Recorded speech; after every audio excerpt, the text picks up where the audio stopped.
Okay, so I hear that I've got a co-host upgrade this week. I got this direct from the NWC Midwest Conference office. They told me we've got somebody even better than James Baker. I don't think that's possible in terms of, the X's and O's that he provides on this show, but we've got Jim Catanzaro, claims to be the coach of Lake Forest College and like an athletic director or something like that there. What are your credentials, sir? All other duties as assigned by my bosses. No, athletic director and head football coach at Lake Forest. And I'm definitely an upgrade from JB. He's not here, so therefore I'm better than that.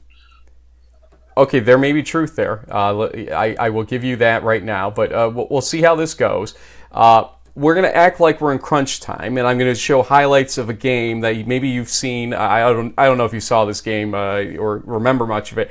So I'll go through the clips, and then what you're going to do is act like you understand everything going on in that game and give me the X's and O's and how it affects things ultimately. And then we'll talk a little bit more about the team and their next opponent. Okay, so just sit back for a second, and we'll act like we're doing a crunch time feature here, and then we'll roll. Here we go. Okay, JC. Get it? Not JB, but JC. Okay, we'll start again. Okay, JC, we've got a great game here. Lake Forest College at Illinois College, big game in the Midwest Conference. And I'll tell you right now, at the end of the first Illinois College drive, Zach Spain's bad day began for Illinois College, unfortunately, as he has his punt blocked by Danny Baker. It's recovered by Illinois College, but at their own 4-yard line. And so that's a turnover on downs. First down, Lake Forest. 2 plays later, they get a touchdown and a 7-0 lead to the Foresters. Later in the half, though, with Lake Forest College holding a 14-6 lead, history repeated itself.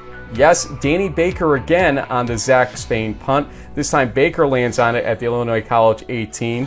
6 plays later, the block will be converted to another touchdown and a 21-6 Lake Forest lead. But Lake Forest wasn't done in the first half, as look at Damon Bonds go. An 87-yard rush to the Illinois College 9-yard line. Ultimately, a personal foul put it to the 4. And that set up eventually a Trey Stewart 1-yard touchdown run with 4 seconds left in the half. The halftime score was Lake Forest 28, Illinois College 6. In the third quarter, it was all Lake Forest, but we'll focus on special teams, namely A.J. Jackson. Late in the quarter, Spain gets the ball off, but the result may have been worse than even the blocks.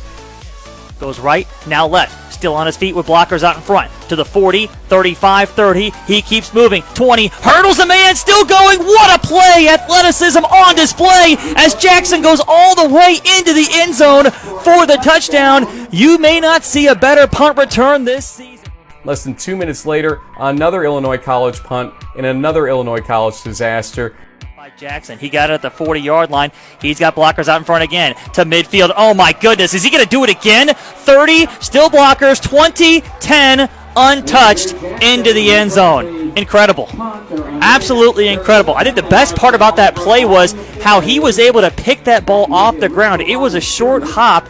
That was Jackson's 3rd touchdown of the game, and it put the game away for good for Lake Forest as the Foresters won 48-13, and as we said, A.J. Jackson responsible for 3 touchdowns in the game, and give Bonds some credit. Besides that 87-yard run, he had 2 touchdowns of his own in that game.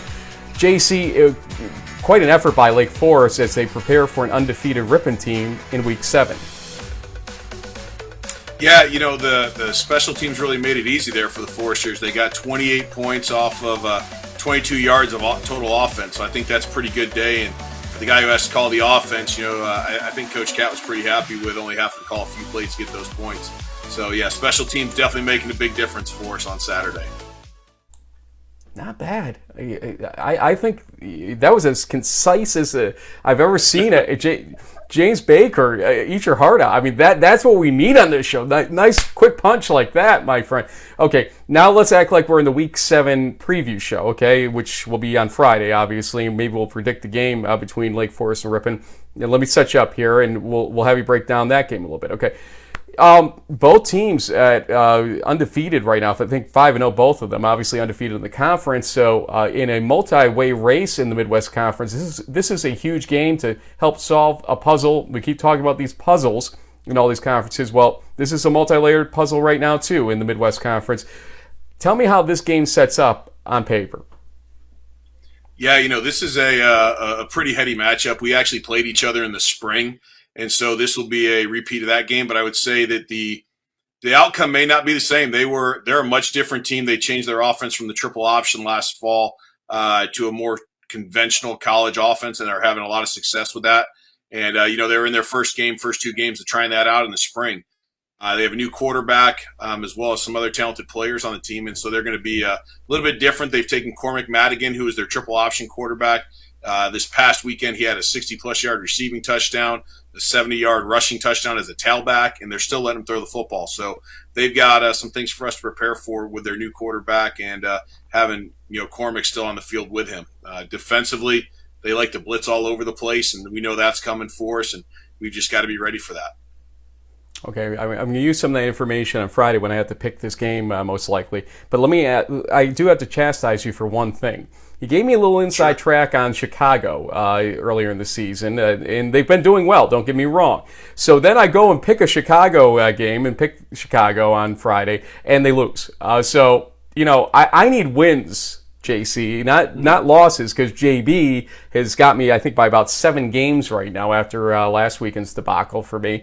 I need better intel from you going forward. So, what do you do about this? I did not pick against Monmouth. I would not pick against Monmouth. So that was a big now mistake. You tell me. I think you may have picked the wrong game there, but it's the classic Ric Flair thing in the Midwest Conference. Until somebody beats the man, they are the man, and so that has to take place. And Monmouth's an extremely good game, extremely talented team, and so is U Chicago. I mean, those are two teams down the road we've got games with coming up, and I think U Chicago is a very improved team. I haven't even watched the game that they had on Saturday, but I know there was about 600 yards of rushing in the game between the two teams, and so I don't know if there was weather or what, but they definitely had some. There was a ground game going for both teams, and that's a fun thing for a guy of my mentality of football to see. Okay, last question for you. You added the athletic director title to your name here, and a lot of people would ask you at this point in time, being football coach and athletic director, are you out of your freaking mind, man? I mean, seriously, with all those duties? I mean, why did you do it, and, ultimately, how's it going for you? Yeah, I mean, my wife says she's really happy that I'm away from the house more often, so I think that not everybody thinks I'm crazy. No, I mean, the reasons for doing it were wanted to help all athletes, not just football athletes. And I thought that, over the last 4 or 5 years working at the NCAA level as a football coach, I was able to kind of expand our influence and do some things for football players. And I want to try and make that happen for some of our other athletes and other sports teams to make sure they were getting treated equitably on par with the football programs. And I think that sometimes, football gets this a lot more attention. And now I was able to help bring some of that to, women's hockey and women's and men's lacrosse and things of that nature that maybe needed that extra boost. But it's going great, man. I've got a great coaching staff here, a really strong administrative group. I mean, the college has had 3 athletic directors in the last 61 years, and both are still on staff here. So it's kind of a cool thing where I have them to lean upon when needed. Mike Dow, who's our kicking coach of the football team and coach of the handball team, and then Jackie Slotz, who's a Hall of Fame basketball coach and has been the AD for 25 years. They're doing a great job helping me. And then Blake Tyson, who is our interim, is actually still on campus as our associate AD. And so they make my job a lot easier and give me my days for football and let me focus on that. And then the days I need to be an AD, I get to be an AD. Are they going to be okay with you being a sportscaster too? I think that if I do a good job, they'll be happy. Okay. As you know, this does not pay, so don't get that thought in your mind. I know other duties may have added a little bit to the paycheck, probably about at least 5 cents an hour. But here we're just a pro bono type of scenario, my friend. So that's it. That's fine. You call me anytime. I'm happy to step on for free. D3 Athletics deserves voices like yours out there, and if I can support and fill in when JB can't show up, then I'm happy to do so. Well, do I get to see you in Canton, Ohio? I know you're not going to be on the committee this year. Your time has expired on that. And our friend Eric Hart, I think, same thing. So some new faces coming onto it. But are you going to still get to Canton, at least for the Stag Bowl, even if your team isn't in there, which, of course, they will be. But just in case, I'm asking. Yeah, just in case, I think Eric and I have an agreement that if nobody's there, we're going to meet halfway in Canton, Ohio, and spend some time, cheering or jeering the other committee members, depending on how many layers of clothing they're wearing for the cold weather. Well, Sparkle Man may have to wear extra layers too. We'll find out then, but appreciate you joining us. You might be, who knows who's going to be host at the other side of this intro that we do here, but until that point, I'm going to tell you, you're watching Season 14 of In the Huddle.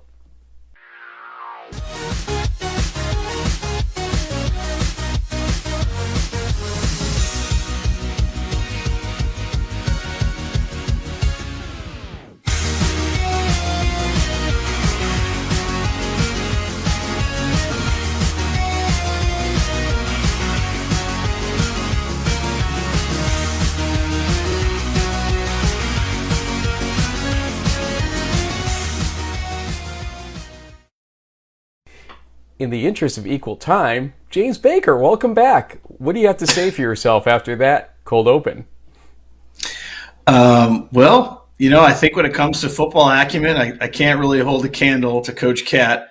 But, I had some birthdays going on, a couple of kids, my wife, some important stuff. I noticed you made a kind of a funny Facebook post about her putting up with me, and she, of course, agreed with you wholeheartedly pretty quickly. And so, I do appreciate and love Jen for putting up with me and for putting up with this because, come on. It is a package deal. Not touching it with a 10-foot pole. Nonetheless, thanks to Kat for jumping in, and congratulations to his team. And we'll see if the undefeated versus undefeated goes his way. We'll talk more about that game on Friday, as we said. 30,000-foot view. You kind of hit me up this weekend and said, boy, a lot of blowouts, but there were some interesting games, interesting results, and we're going to cover some of them in crunch time, obviously, but kind of elaborate on that for those that kind of watch maybe only one game or one conference. What happened nationwide in Division III this weekend? So because there were bye weeks in a couple of conferences, which is kind of unusual, Frank, I don't remember in the past that like the Centennial took an entire week off with every team not playing, or like the ASC just took an entire week off with every team not playing. I think that's a new thing now, maybe. I don't know. But out of the 96 games, almost 2/3 of them were decided by 21 points or more. Not a lot of great competition going on this weekend. If you're a fan of the teams that won by 3 or 4 or 5 touchdowns, I'm sure you were happy. But on the other side of the equation, not so much. I think, Frank, there were actually 11 games this weekend that were decided by a touchdown or less. Those were kind of the diamonds in the rough. And what a surprise, you're going to see a few of them in the next segment. And to answer your questions, yes, I do have an eyebrow issue since the cold open. I had a little bit of an episode on both, actually. So I lost a little bit of hair that grows back, fortunately, I would assume. So, instead of going the eyebrow pencil route and really, going in the Jen Baker direction of things, we're just leaving it as it is. So it grows back. And thanks for putting up with the bad look today, and anybody else that saw me this week, for that matter. But that's that. Enough apologies. We're going to cover my face quite a bit with slates of scores and highlights because this is crunch time for Week 6 of the Fall 2021 Division III college football season.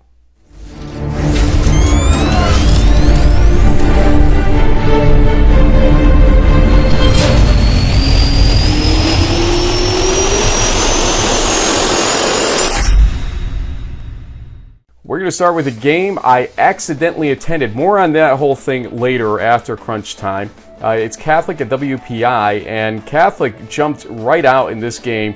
The first play of the second quarter was Preston Jeffrey getting a 54-yard pass from Matt Lowe to take a 10-0 lead for Catholic. Then, right after that, you're going to see on the second and 14, Brendan Alexa getting intercepted by Kyle Egan at the WPI 32. Not much later than that, they convert that into points as Catholic as Preston Jeffrey gets a 17-yard pass from Madden Lowe and a 17-0 lead. In the third quarter, it was Sam Carnacion with an 18-yard pass from Madden Lowe to make it 23-0.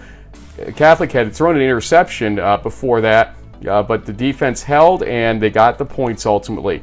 And then later on, WPI tries to come back in the fourth quarter with 13-18 left. Zachary Levy with a 5-yard touchdown run makes it 23-7. But too much Catholic in this game, and too much Huey Bodger, the defensive end, who's normally number 51, gets a 6-yard touchdown pass from low. He was inserted into the game and made eligible, and he caught the ball. We'll give him that in the end zone. A Heisman Trophy.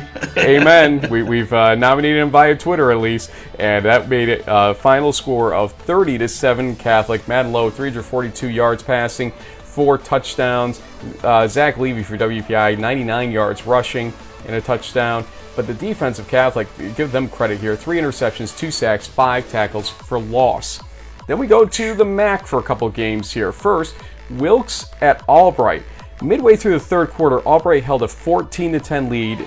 In the fourth quarter, we'll go to here with 12 minutes left. Malik Bookman gets a 14-yard pass from Todd Shelley to make it 21-10 Albright.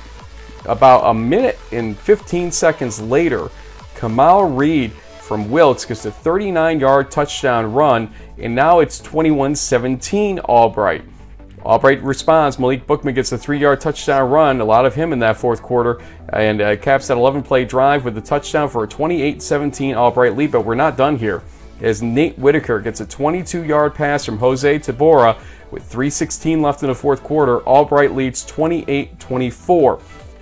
After an illegal shift call on a 3rd and 1 at midfield, Albright could have put this game away essentially. Look at Dante Gazzola getting the sack of Todd Shelley for a loss of 10 yards. It forces a punt by Albright. And then with 33 seconds left in the fourth quarter, a 46-yard pass from Jose Tabora to Devin Higgins makes it 31-28 Wilkes. Then let's look at the final play as Shelley tries to get this pass downfield and is just barely incomplete in the end zone. The final score ends up being Wilkes 31, Albright 28. They trailed by 11 points with 4:25 remaining, did Wilkes, as you saw. Kamal Reed, 22 rushes, 175 yards, 2 touchdowns. And Ryan McFarland for Albright with 2 interceptions in the losing effort in that game. Finally, let's talk some bonus football. As you can see in the screen, but how did we get there in the first place? It was a halftime score in this FDU Florham at Lev Val game. 17-7 FDU Florham leading. 24-7 they made it as Connor Perez gets a 4-yard touchdown pass from Anthony Caserta with 11:36 left in the third quarter. It's 24-7. Lev Val would get a 24-yard field goal 6 minutes later, but in the fourth, they would have Ian Moran get a 2-yard touchdown run.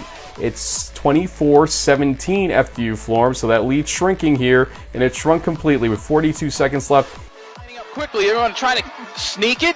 They're going to push Bohannon into the end zone. Touchdown, LVC. Bohannon with a 1-yard touchdown run. You knew that's what they were going to run as soon as they ran up to the line of scrimmage. Braden Bohannon with a 1-yard touchdown run, and that made it 24-piece. In the first overtime, because that's how we ended regulation, the teams traded field goals. So in the second overtime, 1st and goal from the 5-yard line, and Lebanon Valley's rush here goes 4 yards. They say he did not reach the end zone. Williams did not get there, they said. The fumble came out. So now they only needed a field goal, did FDU Florham. Well, Connor Perez gets a 1-yard touchdown pass from Anthony Caserta. And FDU Florham, after losing the lead, wins in double overtime, 33-27. Lebanon Valley had scored 17 unanswered, as it says there, to force that overtime. But Caserta with a day, 23 for 35, 234 yards. And quietly, JB, FDU Florham has gone to 4-1 and 3-0 in the conference after that loss to start the season against Merchant Marine, which is undefeated. Also, maybe that Merchant Marine team in that game kind of should have told us more about FDU Florham and how good they might be this season. Yeah, and a great start for Coach Robertson's team. Devils winning 4 straight, certainly making their presence known in the MAC as well as Wilkes. I mean, there's only 28 undefeated teams left in D3, Frank, and there's a couple of them, well, 3 of them, I think, in this conference now. So it's eventually something's got to give. But the Devils being real competitive, Colonels keep finding ways to win games. Elsewhere in New England, we saw Endicott surprising all of us by beating Western New England 45-21. We'll have more on that in a little bit. Trinity from Connecticut. We're going to talk about Trinity from Texas in a little bit. But Spencer Fetter from my hometown here in Winter Park, Florida, is doing some big things up in Hartford, my other hometown from when I was a kid, leading the Bantams back to another undefeated start. Merchant Marine, we mentioned, won big, 49-14. They're still an undefeated team. Interesting game, Frank. Even though we didn't have highlights from it, Wesleyan barely hanging on to defeat Bowdoin. It was a chance for Bowdoin to win for the first time in almost a decade up there. The Wesleyans staying undefeated in the NESCAC, hanging on with a late touchdown. And then finally Plymouth State and WestCon in an interesting wrap-up, a touchdown and then an interception sealing the win for the Panthers in Connecticut. Let's move to Region 2 here, and we're going to start with the Liberty League game that we thought could go a little interestingly, and it started that way, actually. St. Lawrence at Union. Union had the only scoring in the first quarter, which was 2 Andrew Lau field goals for a 6-0 lead. But to start the second quarter, St. Lawrence's Peyton Schmidt gets a 1-yard touchdown run to take the lead. 7-6 St. Lawrence with 13:42 left first half. Ike Erebor, though, a 6-yard touchdown run from him about 5 minutes later made it 13-7 Union, and Lau would add his third field goal of the first half before halftime to make it 16-7 Union at halftime. In the second half, the Union running game was just too much for St. Lawrence. Ike Erebor leaps for a 2-yard touchdown here to make it 23-7 Union, and then welcome Jonathan Anderson to the party for Union. 2:54 left in the third with the 1-yard touchdown run, and then a little bit later in the fourth quarter, 6 minutes left, an 18-yard touchdown run by Anderson, his 4th and 5th touchdowns of the season. It's 37-7 Union. That was your final. I want to bring you back in for a second here. It seems like even without Ike Erebor, or when they take him out in terms of reps or whatnot, Union's got some great rushers we had never heard of coming into this season, and some good receivers as well. This offense, even though it's not all passed like we thought it might be coming into the season with a dose of Erebor, it's kind of flipped what we thought this offense would be. Well, it hasn't really changed, in my opinion, Frank, because it all starts up front. You know, I'm a big advocate for the offensive line, and as I've said before, I think Coach Behrman has just done a fantastic job with recruiting for the Dutchman. He's really built depth at every position, maybe the most complete team in the Liberty League, just as far as overall talent. Every week there are, new guys, Tolbert, playing great at wide receiver. Fiore comes in and scores some touchdowns. So certainly no shortage of talent there in Schenectady, and they keep winning games. And so Union's schedule, though, more backloaded than most undefeated teams out there right now. So hopefully their bye week, which I think is coming up this weekend, will give them a chance to rest up and get healthy, because they're going to have a tough stretch to run it out against, Ithaca, Hobart, and RPI. Let's go to another Region 2 game. This is in the NJAC, Rowan at Kane. Kane had the only first quarter scoring with a 28-yard Matthews field goal early in the second quarter. Then a little bit later in the second quarter, it was John Baldonado getting an 11-yard touchdown pass from Mike Husney for Rowan. It made it a 7-3 Rowan lead. Then about 4 minutes later, Dante Jamison gets a 28-yard pass from Justin Lucia for Kane. It's now 10-7 Kane. Kind of a back-and-forth game for sure, because with 2:10 left in that quarter, Mike Husney gets his own 1-yard touchdown run. It capped a 15-play drive. And so now, 14-10 Rowan. You think we're going to halftime that way? Absolutely not, as Miles Toppin gets a 10-yard pass from Lucia to make it 17-14 Kane. Back and forth. Here we go. Well, Rowan gets a field goal before the end of this half. With 0 on the clock, Jake Hurler's field goal made it 17-17. There was no scoring in the second half's first 27 minutes, though. After all that, Kane would get the ball back with 2:52 left. On the first play, it was Justin Lucia completing to Miles Toppin for 68 yards to the Rowan 25. 5 plays later, 3rd and goal at the Rowan 1, Dazzy Inuzio with the 1-yard rush for the touchdown and a 24-17 Kane lead. But Rowan would still have a chance to tie or win, as Mike Husney would use his legs to get a chunk of yards to put the end zone within reach. And then eventually from the Kane 22, Husney will have one more chance. 3rd and 3 from that 22. The pass was incomplete to John Maldonado. Kane hangs on to win 24-17. Love the name. Dazzy Iannuzio with a 1-yard touchdown run that capped the 6-play, 93-yard drive with 50 seconds left. What a wild game in terms of the tenor of it in that second quarter, and then nothing. And then suddenly in the fourth quarter, we had that back and forth ending. Let's go to the Empire 8 before I bring you back in here with the two games we're going to focus on. First, Brockport at Cortland. The first half was mainly defense as Brockport started with a 10-0 lead before the halftime score was 10-3 Brockport.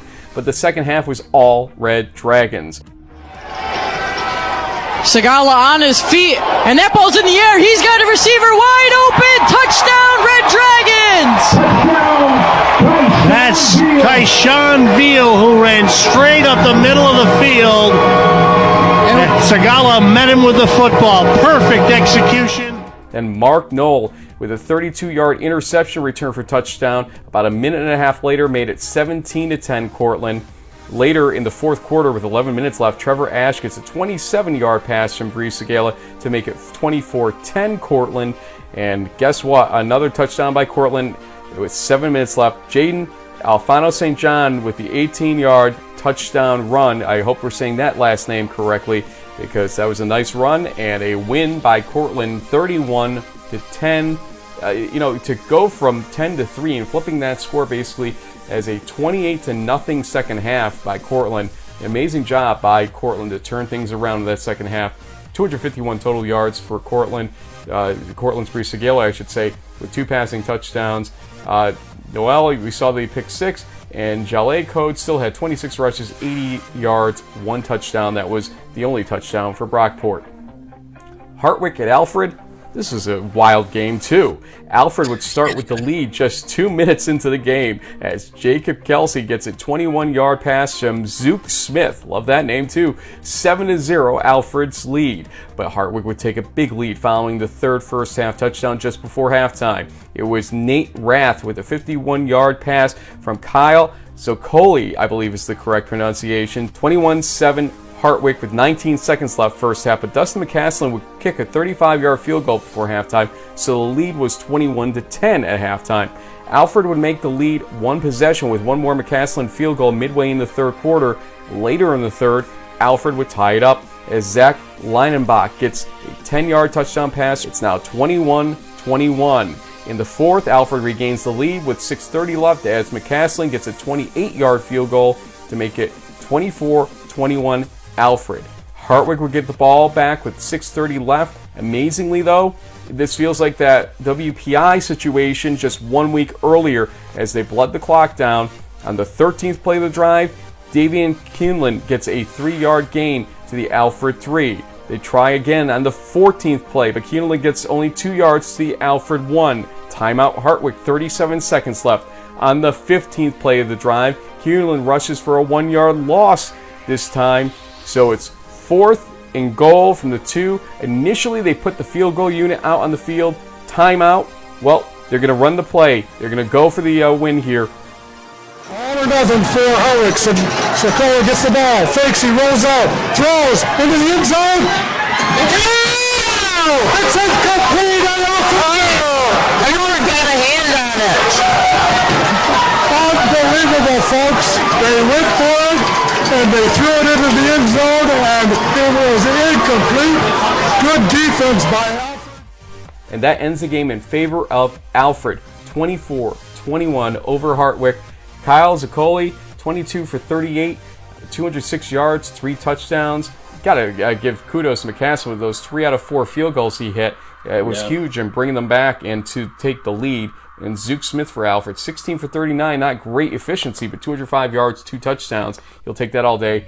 Good job by Joe Kopp with 12 tackles. Not many other Region 2 scores, so let's go and focus a little bit as folks can read those scores on the Empire 8 action as you saw it. Well, clearly we have a situation where Cortland seems to be maybe not necessarily the de facto champion, but a 21-point win over Brockport does say a lot about the kind of potency that the Red Dragons have on offense. Now, I know they still have to play Utica. They have a couple other games on the back half of the schedule, but 5-0 at the halfway point. They're in the driver's seat to win that automatic qualifier and the Empire 8 championship. Alfred, hey, they won 2 games in a row. Gutsy win there at the end to have that defensive stand. It kind of reminded me of that game they won over Utica in the springtime, where they had another sort of goal line stand to hold off a win there. So elsewhere, I think RPI, Buffalo State, don't believe that score. It's not as close as you would think. The Engineers are a strong team. They're also undefeated. One of the few in this region. And then we'll talk a little more about William Patterson and St. John Fisher later on.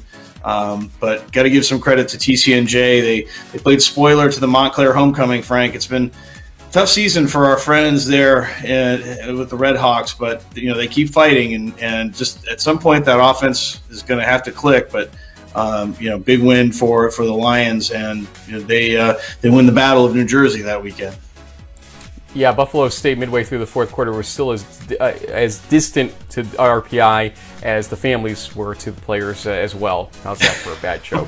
Yeah. Let's move right along to Region 3. And unfortunately, I've got a bad joke for everybody, as Trinity nerfed the video before we could get to it, so I cannot bring you video clips from this one. But Trinity wins over Center in a big SAA showdown, 27-7. Coach Ross, let's call a timeout. Can we just say something really quick to these? I don't know who is trying to play hide and seek with these videos, man. It's not like it's not Fort Knox. It's not like you're giving away the company secrets. It's Division III football, but apparently there are certain rules in leagues where they only allow film to be exchanged, and I just think it's a little ridiculous. Keep the videos out there for the friends and family, and for maybe stuff like this where we're actually trying to highlight some things. I mean, come on, man. Keep them out there for 2 weeks. If it's your 2-game rule, then keep it out there for 2 weeks at least. We'll find it for the 2 weeks, grab what we need, and get out of your hair. I hate bothering SIDs, but we want to get the clips, and in this case, we saw it too late to really do anything about it. So anyway, let's talk about the fact that Trinity had a great game. 405 yards versus 180 overall. Tucker Horn, 21 for 33, 246 yards, 2 passing and 1 rushing touchdown. Trenton Duper, 163 total yards for him with 1 rushing touchdown. There's too much Trinity, and that Birmingham Southern game coming up, it's going to be a showdown for the SAA, it looks like, between those two teams, unless somebody else can step forward here in the meantime. In a surprise, Carnegie Mellon hosting Westminster on Saturday night. So let's look at this game, as Westminster held a 7-6 lead late in the second quarter, until Chris Hughes gets a 44-yard touchdown pass from Ben Mills. That makes it 14-7 Carnegie Mellon with 24 seconds left in the first half. Westminster would get a field goal as the only scoring in the third quarter for either team, but the Tartans would own the fourth quarter. First, watch this fumble recovery eventually by Parker Owens in the end zone for a 21-10 lead by Carnegie Mellon a minute into the fourth quarter. Then 3 minutes later, Alex Javier gets a 26-yard pass from Chris Hughes for the touchdown and a 28-10 lead. The final score, 34-10 Carnegie Mellon, as the defense gets 3 interceptions, 2 sacks, and 7 tackles for loss, and a fumble recovery on top of it. They held Westminster to just 6 rushing yards. Trey Vasiladis gets 34 rushes, 163 yards, 2 touchdowns, and really set up, I think, the entire offense for Carnegie Mellon. Now we have a multi-way race, except with leadership from Washington and Jefferson up top, and that's going to be huge to see how that plays out. Can somebody knock off W&J before they face the meat of the schedule? We shall see. Also, in the ODAC, Emory and Henry, now in Division II, loses to Randolph-Macon on a late play. But something we should feature first, Presley Egbers, the quarterback for Randolph-Macon, left the game in the first quarter. We hope he's doing okay and is back this season, because he, as we interviewed him in the spring, great individual and great leader for that team. Justin DeLeon with 29 rushes, 202 yards, and 2 touchdowns. Joey Hunt for Randolph-Macon with a game-winning touchdown with 19 seconds left. Back to the videotape for another ODAC game here, and that is Ferrum at Bridgewater. In the second quarter, with 6 minutes left, it was Demetrius Gillespie with a 2-yard touchdown run for Bridgewater to give them a 10-0 lead. Early in the second half, Ferrum would respond as Zach Smiley gets a 1-yard touchdown run. It's now 10-7 Bridgewater. The fourth quarter was a punt fest between the teams, and Ferrum would get the ball back with 3 minutes left. 5 plays later, with 1:40 left specifically, Nick Cook gets a 26-yard pass from Titus Jones to make it 14-10 Ferrum. Bridgewater, in need of a touchdown, would get to the Ferrum 34-yard line with less than a minute left. On 4th and 10 from the 34, Kenneth McRae was intercepted by Jakari Williams, and that would do it. The final score, Ferrum 14, Bridgewater 10. We talk about WPI being a much better team than what their record reflects. Bridgewater, same thing. They've gone to the wire in a couple games the last 2 weeks, and they'll win some of these for sure going down the road. Nick Cook, 26-yard touchdown pass, as we said, from Titus Jones with 1:40 left. Total of 6 sacks and 16 tackles for loss in the game. That's what led to the punt fest. Region 3, the SAA beginning to take shape, the Pac not, to be honest with you. I don't know what happens from here. Yeah, I mean, starting with this region is where we started to really see some of these more blowout games. Because if you look in the far right-hand column, I mean, Washington, Jefferson dropping 63 points on St. Vincent. Not a whole lot of close ones. Birmingham Southern outgained Hendricks 467 yards to 141. Like you said, it seems like both they and Trinity are starting to rise up to the top ranks of the SAA. What's interesting, though, Frank, is that it does seem like, at least in these conferences, potentially, we might see some different fall champions than what we saw in the spring. Randolph-Macon's not down and out just yet, but they need somebody to trip up Washington and Lee, who I guess had the weekend off, but it's going to come down to some close calls. I mean, Brevard with a big win, but they're still chasing Huntington. They're going to need to get some help. So for the most part, things are starting to settle. But yeah, like you said, Frank, the Pac is a little undecided still. Yeah, I mean, WJ seems like the cream of the crop, but every week we think we have a cream of the crop, and somebody takes somebody down. And so that's an exciting conference for sure. Yeah. And hopefully they retweet us for saying that, but we'll see what happens ultimately with that conference. Let's go to the Northwest Conference here in Region 6, and let's first talk about Linfield-Whitworth. No video here. We'll just tell you that Linfield took care of Whitworth early and often, 42-7. Wyatt Smith, Linfield, 24 for 35, 308 yards, 4 passing and 1 rushing touchdowns. Linfield's defense, though, with 3 sacks and 8 tackles for loss, an interception, and 10 pass breakups. I mean, I'm assuming it was Jaden Pruitt on the other end of those breakups, throwing the ball. It's amazing that they were able to get to him to that degree. Let's stay in that conference for a second here as we have Pacific Lutheran at Lewis and Clark.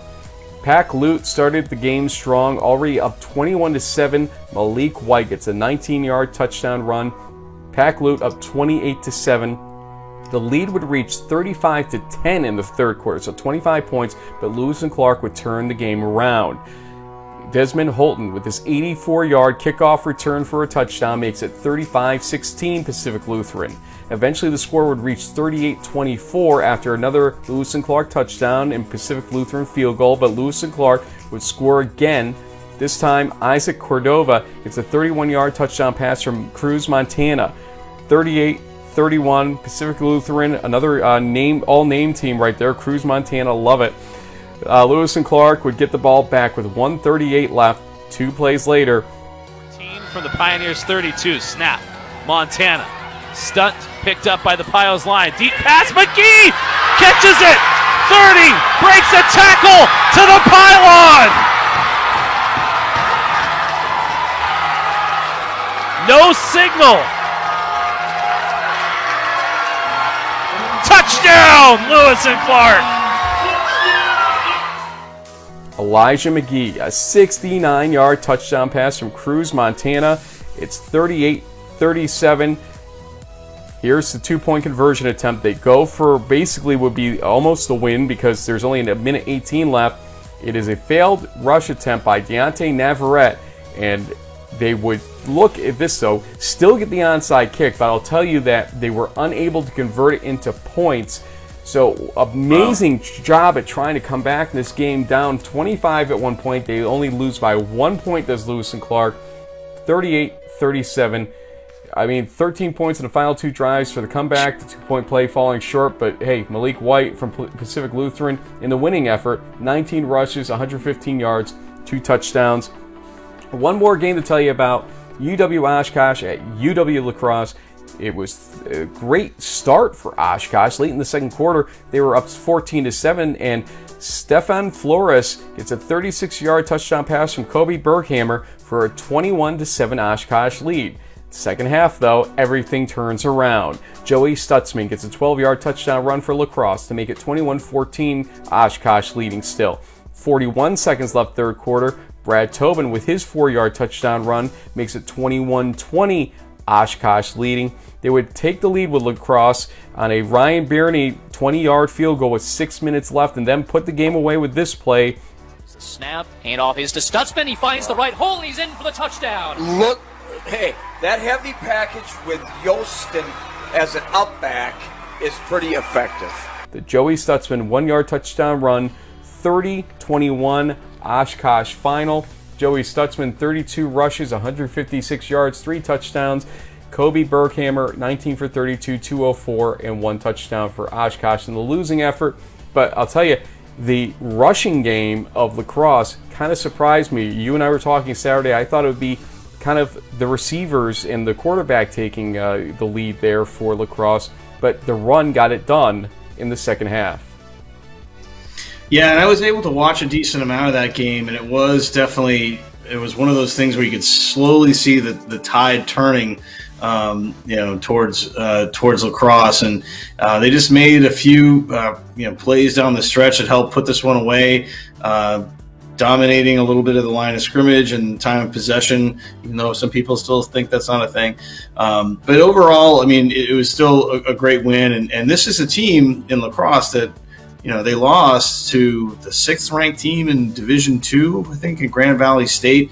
So this is a legit potential playoff caliber team if they can't beat Whitewater, which won big over Platteville and seems to be in control of its own WIAC Pool A destiny. But you got to credit La Crosse. They look like the real deal. We'll talk a little bit more about that on the other side of Crunch Time. Other scores that stood out for you in Regions 4, 5, 6. Well, other than the fact that Mount Union, Wheaton, and St. John's beat their opponents by about a combined 150-0, Frank, the Rose-Hulman Hanover game kind of went the way we thought with Rose-Hulman pulling out with a 31-21 win. DePauw edged Wittenberg 17-14 in a late touchdown in that one.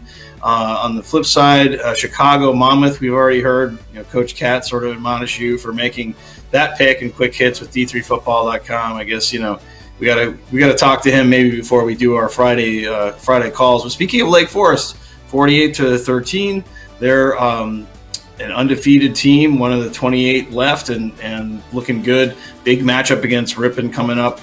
And then Adrian and Albion was another game that we picked, and we both thought that Albion was going to be the front runner in the MIA, and lo and behold, they came up pretty flat. And from what I watched in that game, they were lucky to get that 7 points. I mean, they really struggled. The Britons, I don't know what happened to them. Maybe Trine is going to be the team in that conference that makes the move to get that automatic qualifier. But right now, your guess is as good as mine. Lastly, I'd say that the UW Stout Eau Claire game was also an entertaining kind of late one. But at the end of the day, I think it's the Blue Golds hang on for the 4-point win. One cancellation as Cal Lutheran versus Pomona Pitzer got a COVID cancellation. That was it. So we're batting a decent average, and so are we here as we get through another crunch time, this time for Week 6 of the Fall 2021 Division III college football season. Before we go anywhere else, it's becoming actually a big thing. People are really tuning in to see who JV's MVPs are. I don't think so. It's kind of funny because, and I need you to at least qualify this because, I heard around the nation that, Pat went with a guy from William Patterson as his game ball winner. Not the guy that I picked, but ironic that's the exact same program. I was trying to be a little creative because, I think it's Hawkins or Haskins from Central had 7 touchdowns. Spencer Fetter from Trinity College in Connecticut had 5 passing touchdowns. But Spencer Lee of William Patterson, he had that receiver who caught that 300 yards, but he was almost had a perfect game, almost 20 out of 23 passing, 5 touchdowns, and a big win for the Pioneers. I mean, you'll hear more about that on that other podcast. And same thing, funny, our friend Greg Thomas, AKA Wally Wabash, who's happy birthday once again. We tweeted about that on Monday. He saw A.J. Jackson with those 2 punt returns and picked him for his game ball. I sort of thought the same thing for the special teams player. Maybe I could have gone with the kicker from Alfred who had a good game, but I mean, how many guys get 2 punt return touchdowns in a game? And finally, I guess this is the one that's sort of off the beaten path, so to speak. Sophomore linebacker Joe Mishia, I'm not sure if I'm pronouncing that right. Mishia, I would say, or Misha, yeah. But either way, why him? And where's he from? He's from St. John Fisher. He had 19 tackles in their win over Morrisville State, and he currently leads the nation in total tackles with like 82 or 80-something, which is pretty impressive. So shout out to him. He's my defensive MVP for Week 6. Timeout. Let's put his picture back on the screen. This guy looks like he's, just turned 18, honestly. He looks like a little bit of a saint. Yeah, a little bit of a saintly kind of look. You're saying this guy had how many tackles? 19 in one game? 19, 10 solo and 9 assists, according to the stat sheet. So unless they're, liberally, putting check marks against him in the press box, that's a pretty impressive outing. But think about something here. It says sophomore. Now, that could mean first-year football player for all intents and purposes, because schools are not being consistent in how they're handling this. I've noticed that. No, they are not.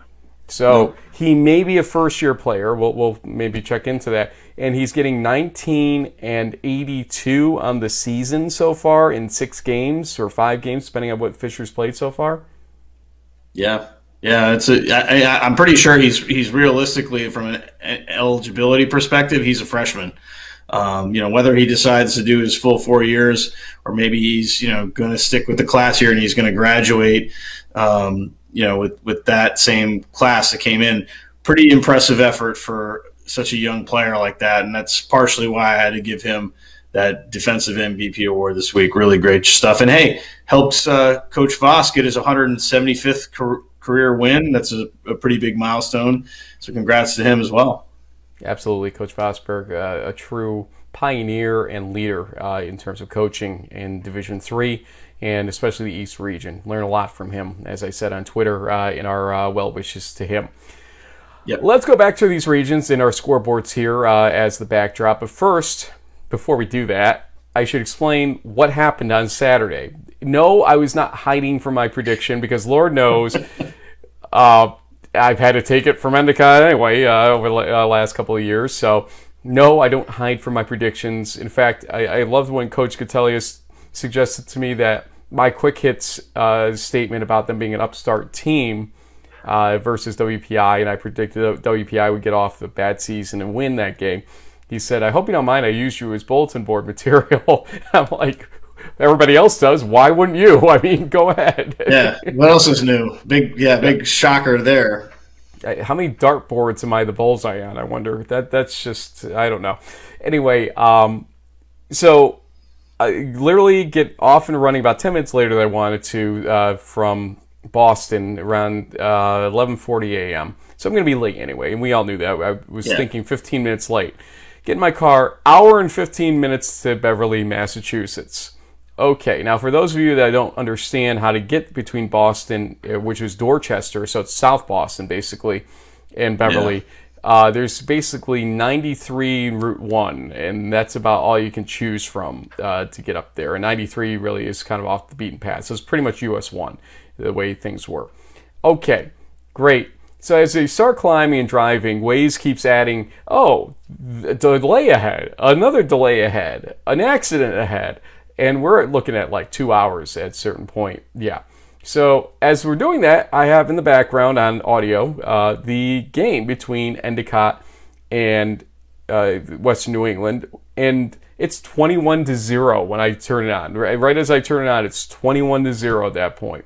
And we knew our friend Matt Newton, who we're going to run some clips of some of the touchdowns by Endicott right now over this.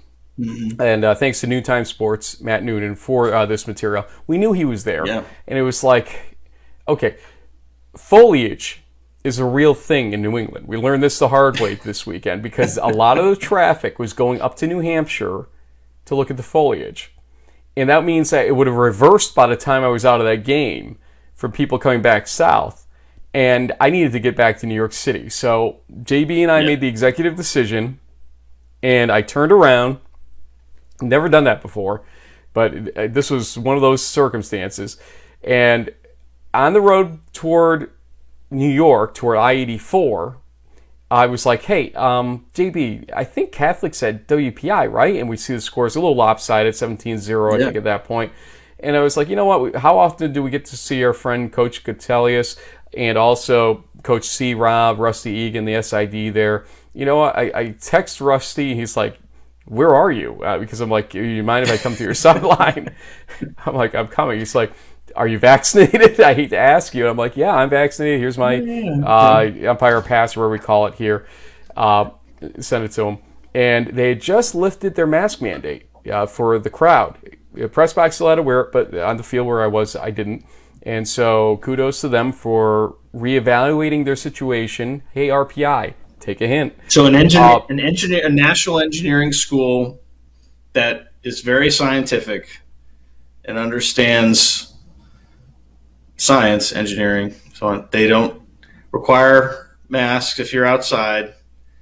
Vaccination cards are something that they check. They probably have some social distancing stuff in the stands. So you mean they can actually put on a game with some things just interesting. You're going to be the one in trouble this week, the way you're going. So anyway, got to see the end of the game. It got we had over 7,000 or 8,000 views on the defensive end touchdown catch.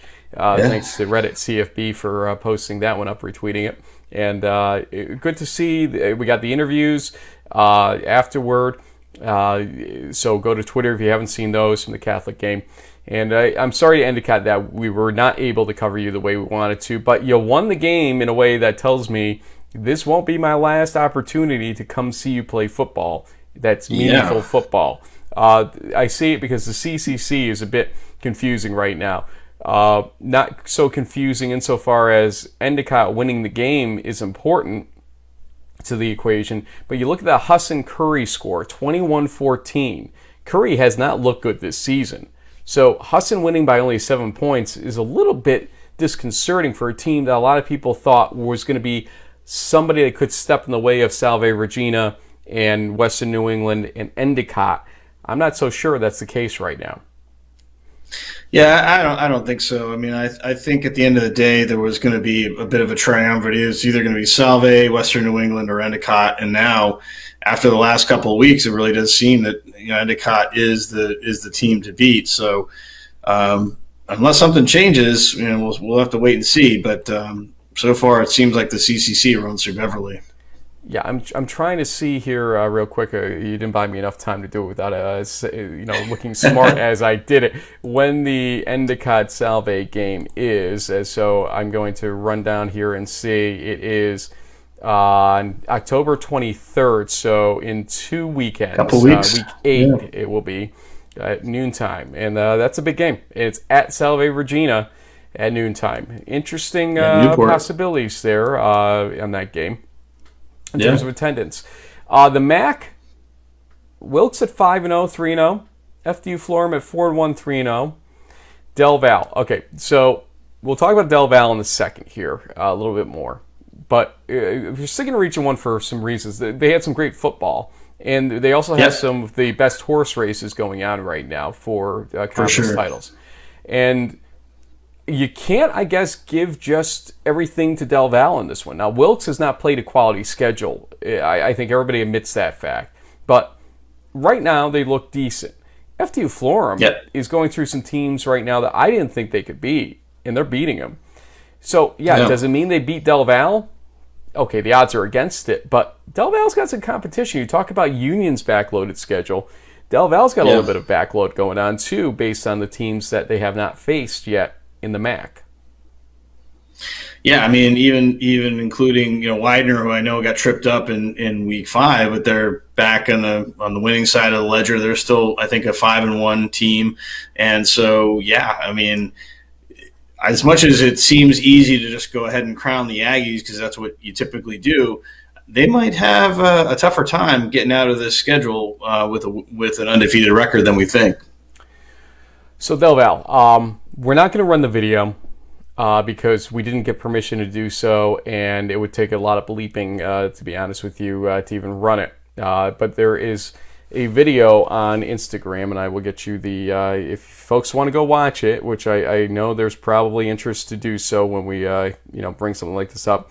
If you go to LL Carey with an E official, that's LLCAREY official, in her public Instagram, she has a video about, I'd say, right now it's about 11 posts down, of a locker room situation where Del Val having some what I would call woeful facilities, and this has been brought up before. I don't think this is me picking on them. I think everybody admits this fact. Basically, the walkway to both locker rooms is the same walkway. And they've tried to partition the two locker rooms off, and they have hired private security. But Del Val's team, celebrating the win, I guess there's some trash talking going on leading up to the game against Kings. The players were all out in front of their locker room, hooting and hollering and whatnot, and saying some things that were honestly profane. I have no problem with teams celebrating, okay? But also, Kings players were still returning to their locker room and then witnessing this and not going immediately into their locker room. So you have a domino effect going on at this point. And I bring it up for this reason. Private security was there. There wasn't a damn thing they were going to be able to do about that if that thing got out of control. There was like 2 or 3 guys there that could have tried to control it. Good luck. It's not going to happen. But there's got to be some better protocols to get the teams to their locker rooms and not combine the route there. I know they've tried to pace things in a different way and whatnot, but then teams stay out to talk with their parents, their families, and everything else, and I get that completely too. There've got to be some better ways to manage this. There've got to be some coaches pulling their teams into the locker room. You want to celebrate, do it there. Endicott, after they beat WPI in that big comeback on Friday night, their locker rooms are right off the end zone. And so Coach McGonigal pulls the team into the locker room to do their celebration and team talk out of public view. You know what? A little weird. It's got to chase down players for the interviews and everything, but I kind of get it, why they do it. In this case, I'm going to say 2 things. Your facilities and the way you maintain your protocols related to them are part of what determines whether you get to host or not in the NCAA playoffs. And it's very possible that Del Val goes 10-0 this season.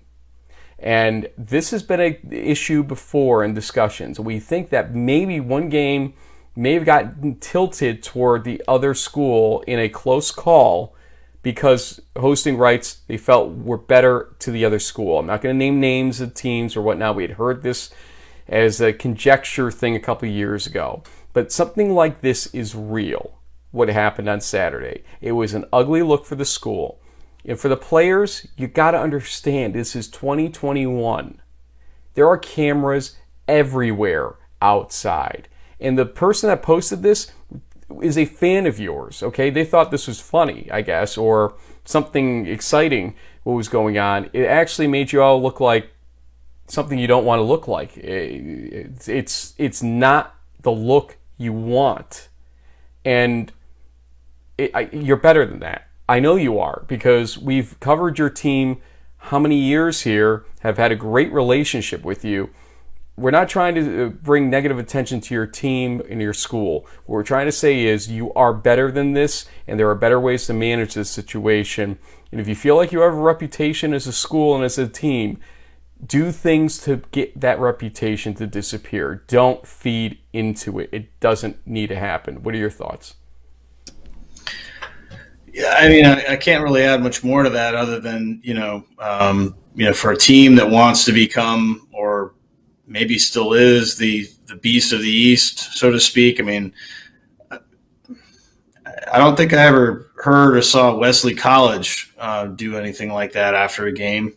I know Mount Union doesn't. Maybe they woof a little bit in pregame warmups. And I know that Frostburg State rubbed them the wrong way in their playoff game a couple of years ago.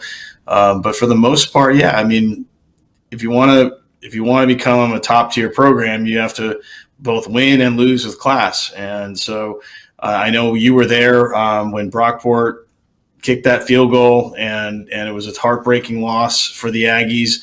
But there were no issues there. They took it with class. They posted the game well and all that. I don't know what's changed, but something has a little bit. Maybe it's the not playing football for a while. Maybe it's something that one of the Kings players said. We don't know the full story. Just like you said, yeah, let's try to do better and act like we've been there before.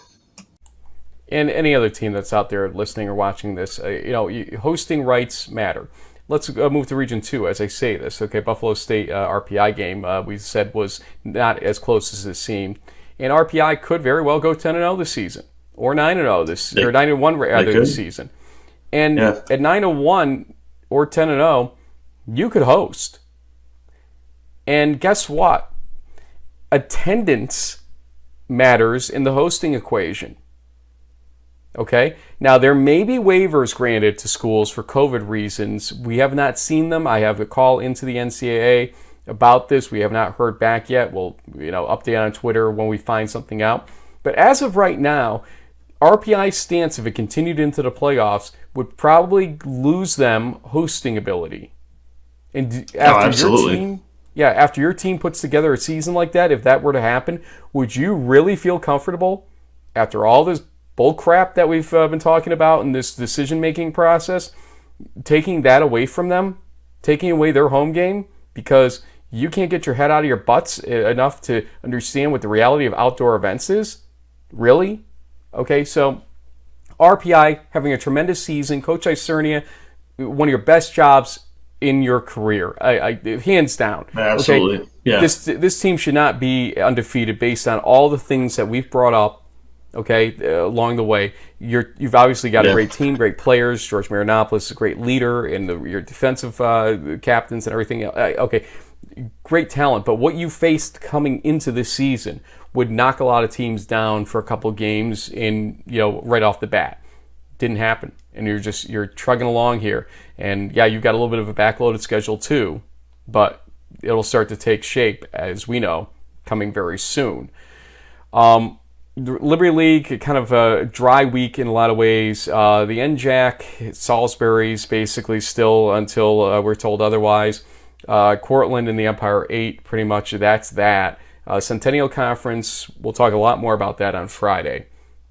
And see 2 games on Friday night, no less. That's an unusual scenario left. We talked about the SAA situation with Trinity in Region 3. The PAC we've also discussed pretty well. The ODAC, not so sure where that one's going besides Washington and Lee needs to trip up if somebody else wants to win, or they need to trip them up, one or the other. Randolph-Macon, again, Presley Egbers, we hope you're doing okay. We don't want to belabor the point here. We'll go to regions 4 through 6 briefly here, though. Lacrosse is the one team in the country that could lose 2 games, and they already have one, don't forget, because of that Division 2 game. They could lose 2 games, so Whitewater and that Grand Valley game, and still make the playoffs. Do you want to try to explain people why that is? Well, that's basically because when the committee for Division 3 and their national championship, they only look at wins and losses against Division 3 teams. So, hey, if you if you beat a D2 or NAIA team or a FCS team, whatever, it doesn't matter in the grand scheme. Well, if you beat them, it could matter. If you lose to them, it's expected, pretty much, is the way they look at it. That's fair, yeah. So, end of the day, though, a lacrosse team, if they lose to Whitewater, would be viewed as an 8-1 team in the perspective of the Pool C situation. And you have a slide, the superlative slide, you called it. So let's look at it here, the midseason superlatives. And undefeated. You've been talking about all these undefeated. Yeah, we've been talking about all these undefeated teams. Well, here they all are. A little tip of the cap to D3 Playbook for kind of bringing this to my attention in their little daily subscription email. If you don't do that, you should check it out. It's great news source information. But look at this interesting thing, Frank, and part of the reason why we're spending so much time talking about Region 1 and Region 2, well, look where most of the undefeated teams are. It's kind of crazy. Maybe you subtract out the NESCAC teams, which I've designated with a little asterisk because they don't participate in the NCAA playoffs. But still, there's a lot of teams there and some unusual ones like Gallaudet, Merchant Marine. They're having their best start since 1968. Which is pretty amazing. Region 2 is still fairly stacked with the Liberty League, Empire 8, and Centennial teams. Region 3, a couple of SAA, one PAC team remaining. Region 4 only having 2 undefeated teams I thought was interesting. And same thing with Region 5. We've talked about that Lake Forest Ripon game. We'll have to pick that this Friday. And then out west, Cal Lutheran we mentioned, and some of the ASC teams, St. John's, Linfield, the usual suspects. The other thing interesting that I thought, Frank, is that these home win streaks. I mean, Whitewater, hey, speaking of mask mandates, 15,000 people went to the game last weekend in Whitewater. Didn't see any masks in the crowd. I don't think anyone got sick. Everything worked out. RPI, get with the program. Linfield, 15 wins. RPI and Union, interesting, though, 12 and 11 apiece to be in the top 5 win streaks. Pretty interesting. Maybe RPI will want to keep fans out of their stadium if they keep winning games. Who knows? And then start that. And then scoring offense, you can see a lot of, there's a correlation between undefeated teams and the top scoring offenses, as well as with the top scoring defenses. To me, the one team that stands out the most with the defensive side, though, Frank, is Birmingham Southern. We don't really talk about them as a great defensive team. We know Shuford and their offense is very explosive, but look at them. They're third in the nation as far as scoring defense, and they're going to need that to, I guess, look at who they have to go up against, Trinity. So that game, which we might think is an offensive shootout, may actually really be a defensive battle. RPI, he didn't mean it, okay? Fans, he didn't mean it out there. He really wants you at the games. Anyway, the Union RPI game is at Union this season, by the way, for those wondering. So that could be interesting in terms of how that streak plays out for Union specifically. But RPI plays, who do they play this week? Hobart. At Hobart, which I'm very happy for the Hobart fans and the RPI fans because they can actually go to the game. And one other thing I wanted to say is that whenever RPI's final home game is, what are you going to – they have 50 guys that are either seniors or fifth-year seniors on this team. Are you going to have a senior day with no families? No comment. There's no answer to give you because right now, as it stands, there will not be, and we're trying to think of ways collectively how to counteract this situation in spite of RPI's administration. And I'm sure they don't like some of the things we've come up with. Well, too freaking bad. Okay, I'm sorry. Life goes on for these players and these families, and we'll figure out ways to make it work if you're not going to. Anyway, travel plan for this weekend. As of right now, looks like Frank is going to go to Johns Hopkins at Muhlenberg on Friday evening. Then we're going to catch the entire game of Merchant Marine hosting MIT on Saturday at noontime. And then probably most of the second half of Gallaudet at Maritime. That's a 2 p.m. start, so it should be just over the bridge. Yep, just over the bridge. And I get to see Gallaudet for the first time, actually. I've always wanted to see how this whole situation works. They're hearing impaired. We know that. They've gone to the playoffs before. CBS News did a great feature on them when they did. And it's something to behold. Coach Behrman had told me about just how in awe he was when Union played Gallaudet down there a good number of years back. Well, we get to see it hopefully firsthand, the second half of it.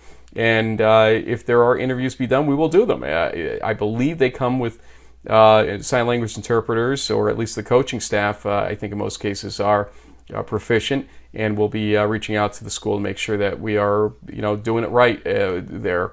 If they were to beat Maritime in that game, that's a big game for the ECFC in terms of some of the stuff going on there. We didn't talk about them much in the show. We'll talk more about them probably on Friday when we do our previews. So that's the travel schedule. 3 games in 2 days, although part of 1 and 2 full games in that. We'll confirm that on Friday. Hopefully traffic cooperates. And JB, final thought. Well, and hopefully we'll see a little more competitive games in Week 7 than we saw in Week 6. But, as we kind of get through the conference schedule, the fun thing, I think, is that we're seeing the finale is going to be worth the wait. Games in Week 9, 10, and 11 are going to be fantastic. So even if we have a couple of more weekends of a couple of blowouts here and there, it's leading up to an exciting ending. It should be a really fun finale. And down the stretch, they will begin to come here in Week 7, leading into basically 4 weeks after this one's done, that are going to be hectic for everybody as rankings begin to come out a couple weeks later and conference races start to get finally decided. The ones that we can't feel comfortable about, even the ones that we do feel comfortable about, they all seem to get jumbled up by the end of it somehow. Something happens in so many of these thing cases. And you'll stay tuned, or want to stay tuned, for that on our show, among others. Thanks for joining us. We'll see you Friday for our preview show.